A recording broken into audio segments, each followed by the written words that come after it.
Teabaggers, birthers, deathers, those on the outer fringe are on the rise. It should come as no surprise then that almost a decade after they all but faded from view, anti-government militias are also on the rise, armed with weapons, residing in training camps. Hate groups in this country are multiplying, and as one law enforcement official puts it now, all it's lacking is a spark.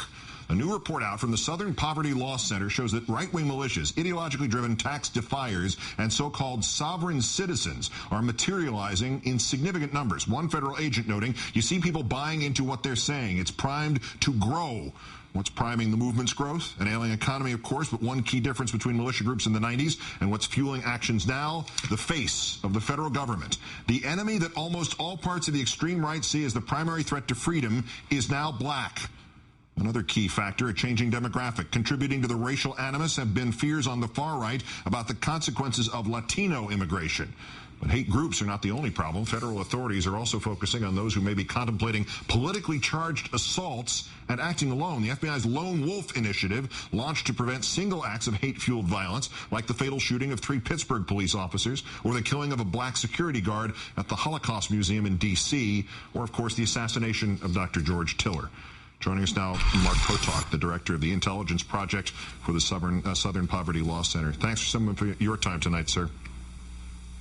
And thanks for having me, Keith. I appreciate it. These recent events that I mentioned, don't they prove that we're already seeing the kind of violence happen that's sort of being predicted retroactively? It absolutely does. I mean, you know, the spate of real terrorist incidents that we've seen since Obama's election are quite remarkable.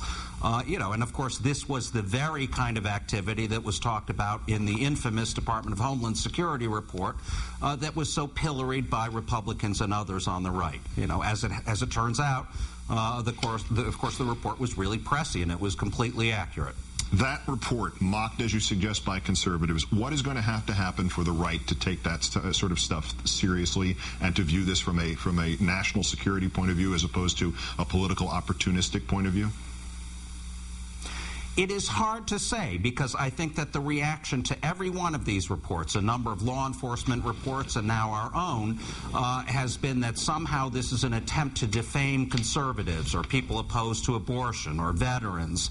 And of course, none of those things are true. You know, the reality is that, you know, we're seeing it in the town hall meetings, we're seeing it in some of the other reactions to Obama, the deathers and so on, as you've suggested. You know, the reality is that there is an immense amount of totally false propaganda out there, and much of it is coming from the militias or similar groups.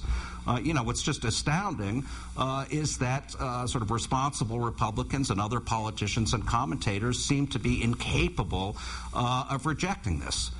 You know, so there, I think, really is a line between the people you see, or some of the people you see at town hall meetings, amongst the deathers and so on, and the ideology that we're seeing being reborn with the militias. As this story in St. Louis, I guess it was, begins to unravel about Kenneth Gladney, the conservative supposed town hall protester who claims he was beaten up, and now there is videotape that shows him walking when he said he couldn't walk any further. Does that actually fit into the subjects of your concern, or is that a separate issue? Is the false almost martyring of people involved in this, is that part of this equation? Well, in a sense it is, in the sense that, you know, there is just an immense amount of false propaganda out there. There are people saying things that they know are not true. You know, there's outright lying being done by commentators and politicians and in people in positions of real authority. So, you know, I think the battle has come down, I think, as you well know, to a kind of calling out of these people. They've got to be shown for what they are, which is people who are unwilling to deal with reality. You know, so when somebody gets on television and says, you know, or suggests that FEMA is running a secret series of concentration camps around the country, you know, that person has to be isolated and called out in the very same way that the birthers have been over the last couple of weeks. I think that really is the nexus. You know, who's to say whether that person was explicitly associated with the militia or not? I certainly don't know that, and I'm not suggesting it, but it's those kinds of ideas that make the militias thrive. Mark Potok of the Southern Poverty Law Center, as always, deeply appreciated. Thank you for your time, sir. And thank you.